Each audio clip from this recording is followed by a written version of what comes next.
Au revoir Emric. Merci. C'est parti. Eh oui.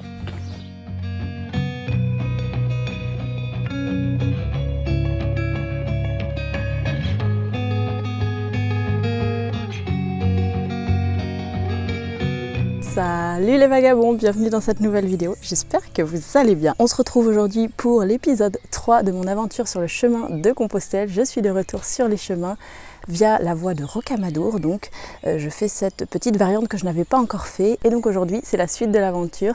Je viens de quitter Rocamadour. Pour vous faire un petit topo, si vous avez vu l'épisode 2, si vous ne l'avez pas encore vu d'ailleurs, allez le voir, il s'affiche juste ici en haut à droite de votre écran. Nos chemins se sont séparés avec Emric, que j'avais rencontré donc sur le chemin et avec qui j'ai marché pendant les 2 épisodes précédents que vous avez pu voir. Et donc Emric a décidé de prendre une journée de pause à Rocamadour parce que c'est vraiment un chouette lieu déjà pour prendre une pause, une journée de pause, mais aussi et surtout parce qu'Emric est blessé et il souhaite se rendre jusqu'à Compostelle, donc c'est important qu'il prenne soin de son corps puisqu'il a 2 tendinites quand même qui lui font vraiment quand même des grosses douleurs, donc c'est important qu'il prenne soin de lui et qu'il y aille à son rythme, donc il va faire une petite pause. Et moi donc de mon côté, eh bien, je continue le chemin. J'ai quitté le GR6 pour aller en direction de Cahors depuis Rocamadour. Donc c'est le GR46 cette fois que je suis pour la suite de cette aventure. C'est parti!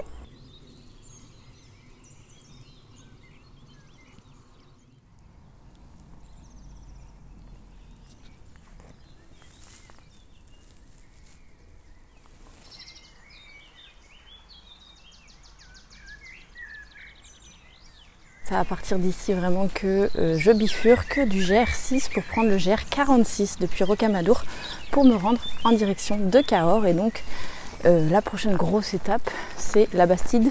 La Bastide, je sais plus. C'est assez classique que les pèlerins fassent ça en fait, partent de Rocamadour pour se rejoindre à Cahors, le GR65. C'est un peu la variante de Rocamadour que souvent les gens font. Pas toujours parce qu'on pourrait continuer aussi sur le GR652 si je dis pas de bêtises, qui est la suite logique aussi du chemin de Compostelle mais qui rejoint le GR65 beaucoup plus bas. Donc voilà, c'est aussi possible de continuer par un autre chemin.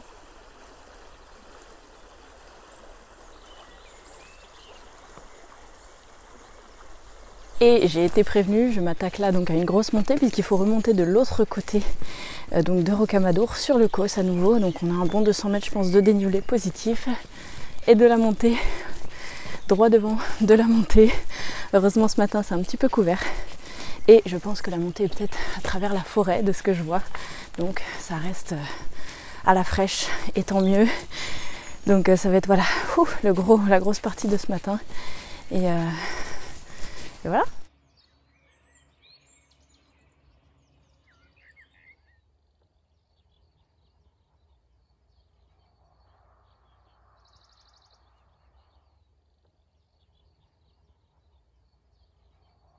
Voilà, donc ça y est, je suis arrivée sur le dessus du Causse, sur le plateau. J'ai fini la montée, ça fait du bien. On va pouvoir souffler un peu. La voie de Rocamadour, une grosse partie passe donc dans le parc naturel régional des Causses du Quercy. Donc on est vraiment sur ce territoire de Causse, vraiment rocailleux, calcaire, qui est le Causse du Quercy. Et donc là, je passe vraiment à travers avec le GR46 depuis Rocamadour quasiment jusqu'à Cahors. Donc je pense que le paysage risque d'être assez joli sur ce GR46. J'ai absolument aucune idée de ce qui m'attend, je vous avoue. Et puis je vais voir du coup au gré de mon aventure. En tout cas, je pense essayer de bivouaquer ce soir, vu que j'ai dormi en gîte à Rocamadour. Ils annoncent plutôt du beau temps les prochains jours, donc on verra. Et puis je me ravitaillerai au fil du chemin, selon les petits villages que je vais trouver sur ma route.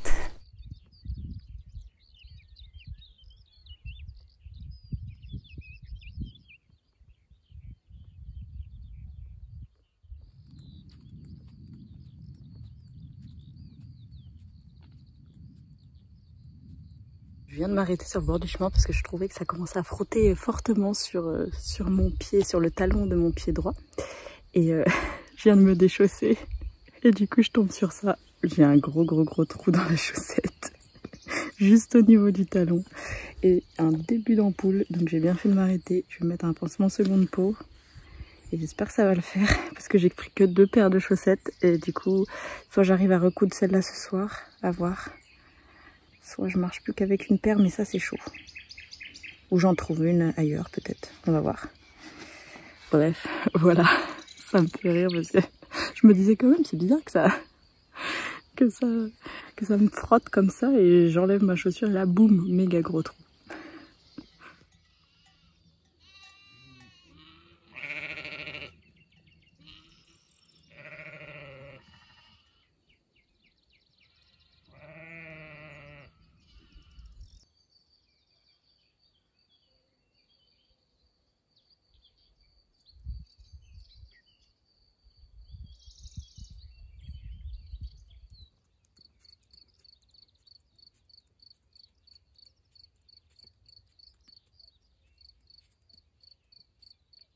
Pour moi, on est vraiment dans le genre de petit sentier typique du Causse que j'aime vraiment, qui est, je trouve vraiment chouette à parcourir. C'est vraiment du sol rocailleux, des grandes plaques avec des petits graviers quand même, avec des petits cailloux. Ça peut être un peu difficile.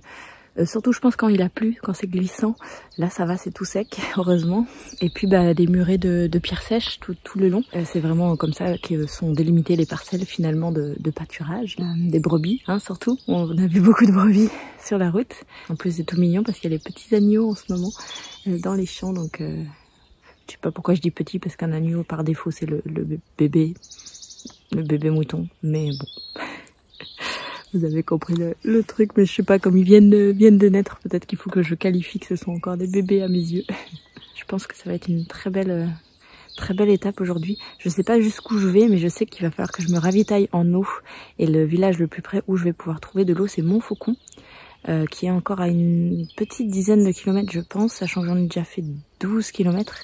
Donc mon espoir est que je puisse me ravitailler à Montfaucon et que ensuite je puisse continuer un peu et m'arrêter pour trouver un spot de bivouac.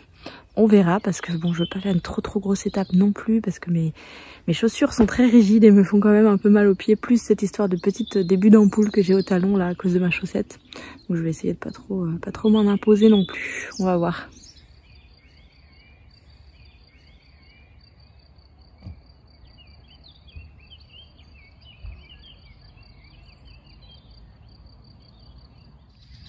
Voilà, je me suis trouvé un petit spot pour le bivouac du soir. Je vais me poser ici pour ce soir. Il est déjà, je pense, 17h30, presque 18h. J'ai dépassé le village de Montfaucon où j'ai pu me ravitailler en eau. Et j'avais encore de quoi faire pour la nourriture, donc j'ai pas eu besoin de racheter quoi que ce soit parce que j'ai encore ce qu'il faut pour manger ce soir et demain matin.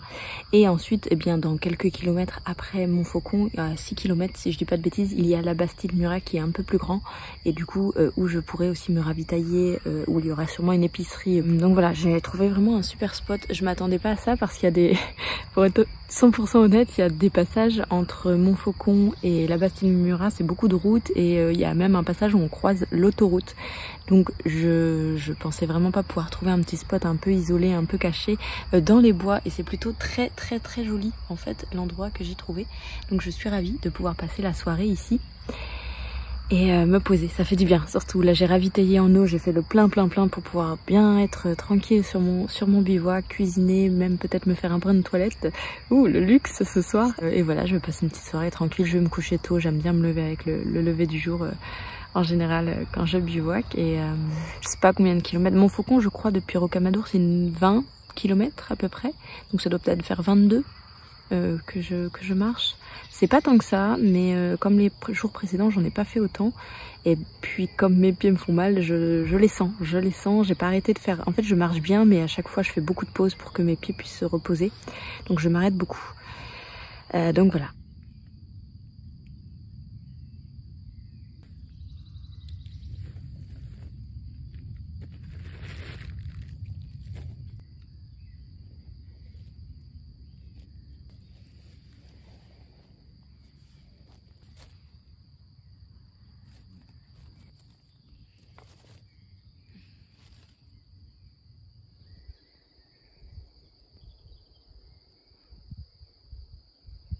Du coup c'est vrai, je vous en ai pas trop parlé, j'ai emmené avec moi mon chargeur solaire que j'ai depuis pas longtemps. En réalité pour l'instant il a beaucoup plus été à l'intérieur de mon sac qu'à l'extérieur de mon sac, ce chargeur.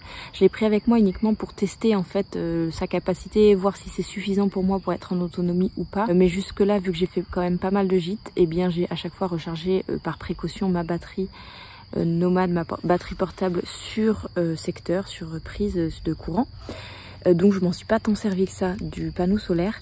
Donc là je vais le tester un peu ce soir parce que ma batterie est un peu déchargée, j'ai dû recharger aujourd'hui mon téléphone. Donc on va voir ce que ça donne, mais il n'y a plus beaucoup de soleil, c'est un peu nuageux ce soir, donc je suis pas sûre que ça donne grand chose. L'idée en fait c'est vraiment de tester cette batterie pour une prochaine aventure où je serai plus en autonomie. Donc voilà, c'était ça l'idée, mais en réalité quand on est sur le chemin de Compostelle avec des gîtes et des accès à de l'électricité assez régulièrement, parce qu'il y a quand même des villages assez régulièrement, je suis pas certaine que ce soit franchement nécessaire, à moins de vouloir le faire en totale autonomie, évidemment. Le chemin de Compostelle c'est possible aussi, hein, bien sûr. Mais en tout cas c'est pas nécessaire. Je pense qu'une batterie nomade est largement suffisante, et même si vous dormez tous les soirs en gîte, il n'y a pas besoin du tout d'une batterie nomade, sauf si vous êtes voilà, consommateur quand même du téléphone, que vous filmez, que vous prenez des vidéos, que vous êtes beaucoup connecté, ou s'il y a votre GPS aussi sur le téléphone. Ça s'adapte évidemment à vos besoins comme d'habitude, hein, ce que je vous dis. Et puis bon, moi j'ai la spécificité de filmer beaucoup au cours de mes randonnées, donc j'ai besoin de savoir la capacité qu'il me faut en termes d'énergie. Et puis de me rendre compte un peu, parce que voilà, me rendre compte comment ça marche et comment en termes pratiques d'avoir mes habitudes avec avant de me lancer. Vraiment c'est toujours bien de pouvoir tester son matériel avant, hein, ça c'est quelque chose que je vous dis souvent. Donc dans cette vidéo je vous montre que c'est aussi ce que je fais quand j'ai du nouveau matériel, de le tester. Pour ceux que ça intéresse, c'est une batterie de la marque PowerTech. Je vous mettrai le lien dans la barre d'infos.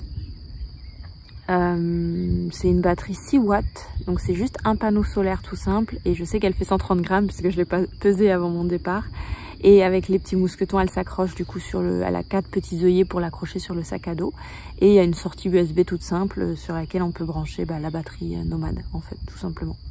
Bon bref, je vous referai un détail de ça plus approfondi plus tard peut-être, parce que là du coup je la teste, mais pour ceux que ça peut intéresser, je donne les infos parce que je sais qu'à chaque fois je vais recevoir les questions dans les commentaires, donc voilà.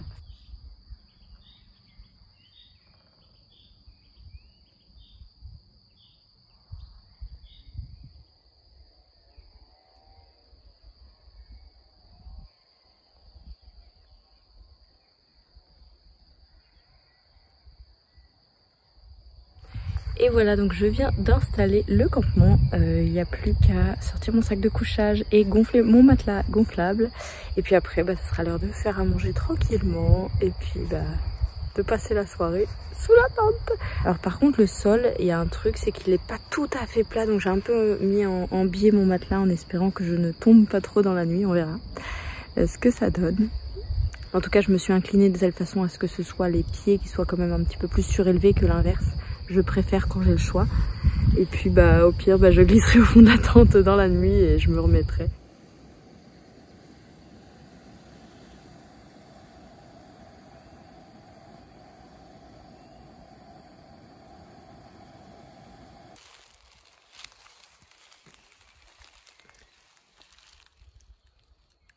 Et voilà, donc j'ai tout installé dans la tente, c'est bon, je viens de manger, j'ai fini, je me suis même lavé les dents, j'ai tout fait, je suis en pyjama. Ça sonne, je sais pas quelle heure, au clocher d'à côté. Et je pense que donc je vais aller me mettre dans le sac de couchage, peut-être lire un peu, écrire peut-être aussi dans mon carnet, parce que j'ai pris un carnet avec moi pour écrire mes petites aventures ou écrire des pensées en chemin. Et voilà, je pense que ça va être ça, et je vais me coucher, m'endormir après ça, tranquillement, dans mon bon sac de couchage. J'ai même peur peut-être d'avoir un peu chaud cette nuit, tellement je pense que les températures sont élevées encore la nuit. Je pense qu'il fait déjà 10-12 la nuit, quelque chose comme ça en ce moment, donc on verra. Je vous dis bonne nuit, à demain.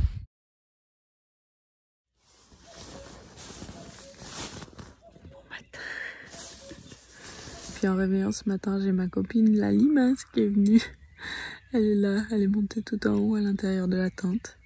Bon, ça va parce qu'elle est pas trop grosse, mais j'aime quand même pas trop ça, les trucs gluants.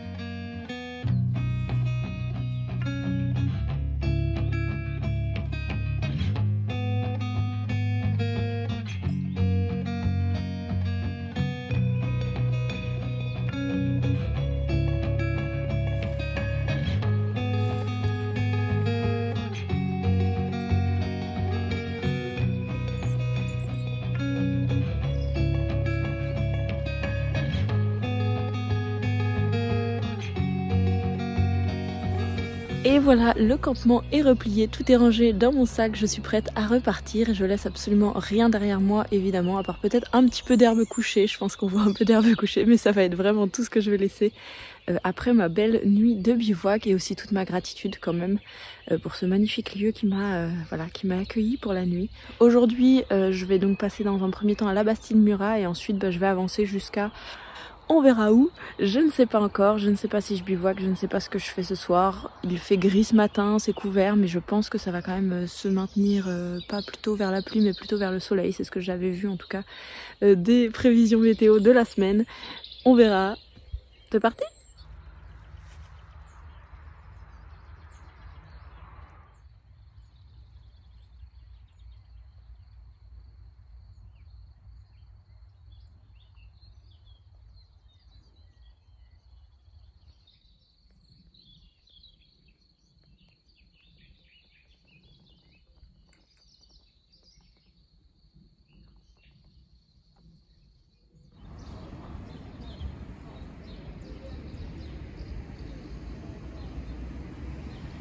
Et voilà, je suis donc en train de quitter la Bastide-Murat où j'ai pu faire un ravitaillement complet aux nourritures, la totale. Et je suis prête si jamais je veux bivouaquer ce soir. J'ai tout pris pour ce soir aussi, enfin ce midi, ce soir, demain matin, c'est bon. J'en ai profité aussi pour me poser un petit peu, prendre un petit café, enfin voilà, me faire plaisir quoi quand j'arrive de retour à la civilisation.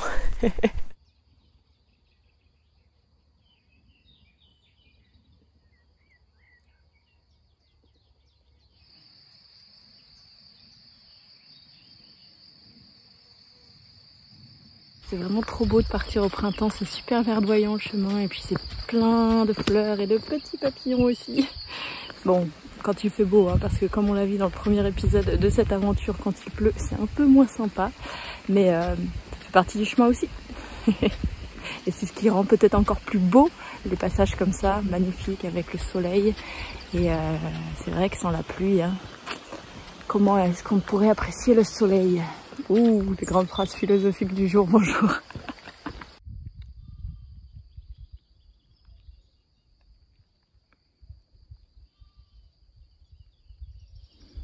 Voilà, donc la tente qui sèche au sol, le panneau solaire bien au soleil qui est en train de charger la batterie. Et moi qui vais me faire le petit pique-nique bien tranquille. Je me pose, je vais me faire une grande pause je pense, parce que je suis un peu fatiguée. Ça montait là juste avant.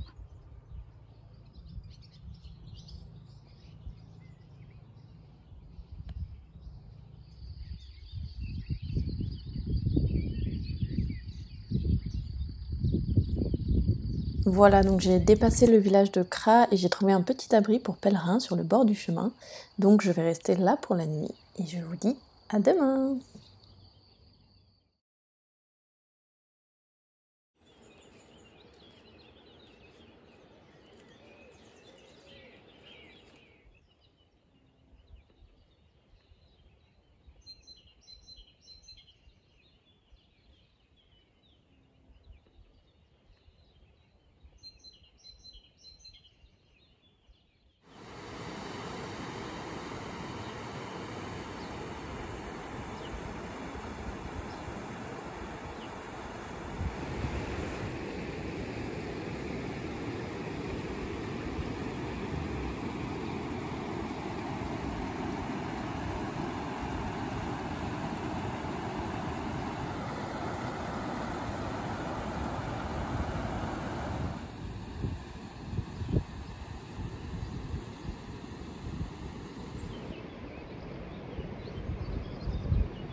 Je suis en train de quitter le village de Vers où j'ai fait une longue pause. Du coup là c'est reparti.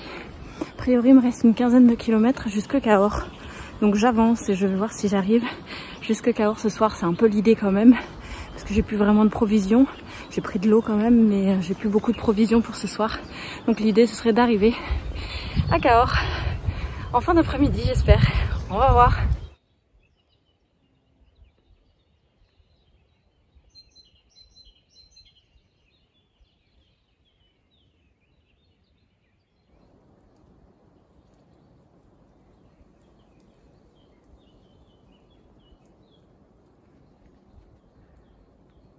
Et l'autre chose que je vous ai pas précisé, j'ai oublié, c'est qu'à partir de Vers, le chemin quitte le GR 46 pour devenir le GR 36. Il faut changer voilà, de GR dans le village de Vers parce que à partir de ce moment, en fait, on retrouve la variante du Célé.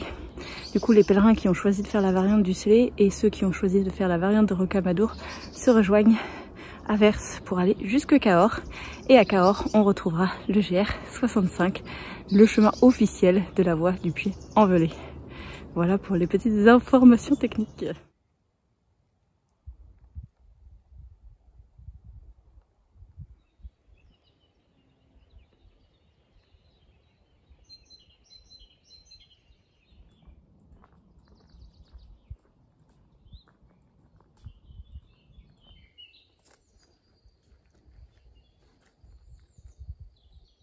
Bon, vous voulez une super nouvelle? Je viens de voir des panneaux et c'est marqué que Cahors n'est que dans 14 km alors que j'en ai déjà fait 4 depuis Vers, je sais pas comment on prononce, et qu'avant Vers j'ai fait 6 km ce matin aussi, donc ça me fait 24 au total. Ah, je pensais que j'en avais que 15 depuis Vers, c'est pour ça aussi que je me suis autorisé une grosse pause, mais bon, c'est comme ça. Courage. Et là ça va, c'est un peu ombragé, mais j'ai eu des gros passages sur route juste avant où c'était en plein soleil et il fait chaud aujourd'hui, il fait très chaud, donc j'avoue que je morfle un peu aujourd'hui, donc voilà, on va y aller doucement mais sûrement.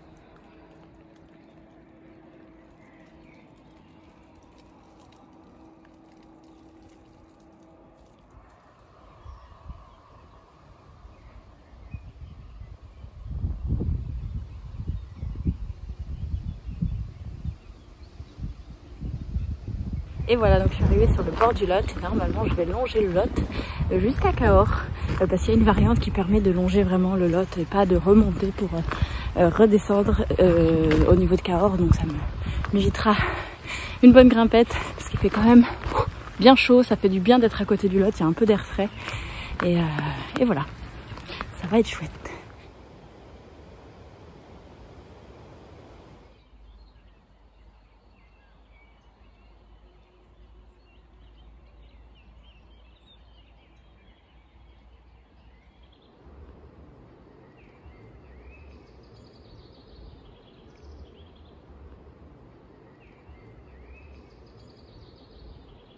Je suis donc en train d'arriver sur la ville de Cahors le long des berges du Lot et c'est plutôt mignon comme tout. Je ne sais pas à quel moment on va bifurquer dans la ville, je pense que ça va être assez brutal parce que je vois qu'on avance sur la carte et que la ville est vraiment à côté.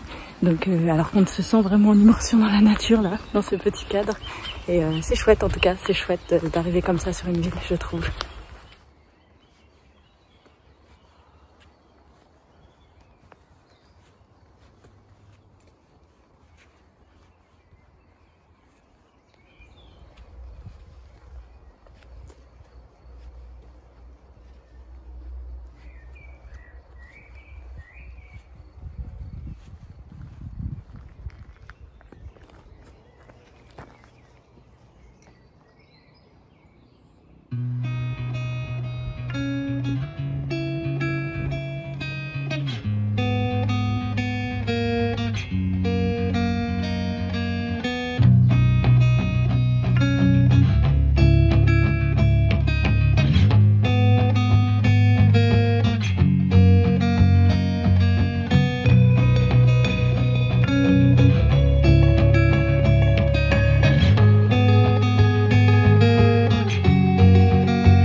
Et voilà, je suis donc bien arrivée à Cahors et c'est ici que s'achève cet épisode et cette aventure de manière générale donc sur le chemin de Compostelle via la voie de Rocamadour, donc une variante du GR 65, la voie du Puy-en-Velay. Et donc cette vidéo va s'achever juste à côté du pont Valentré de Cahors, un pont hyper symbolique puisque on y passe quand on fait le pèlerinage. Malheureusement, moi mon chemin s'arrête ici, peut-être que j'y retournerai une prochaine fois. En tout cas, ça m'a fait beaucoup de bien de revenir sur les chemins de Compostelle, de retrouver cette ambiance, cette chaleur humaine qu'on y retrouve à chaque fois, de savoir que le chemin peut toujours être là et que je peux y remettre un pied quand j'en ai envie, quand j'en ai besoin. Ça fait beaucoup de bien. Et c'est vrai que ça a été une bonne source de ressourcement et de joie, d'amour, voilà, de bonnes énergies d'être sur le chemin à nouveau. Et il me tarde, je pense déjà, de repartir sur ces beaux chemins.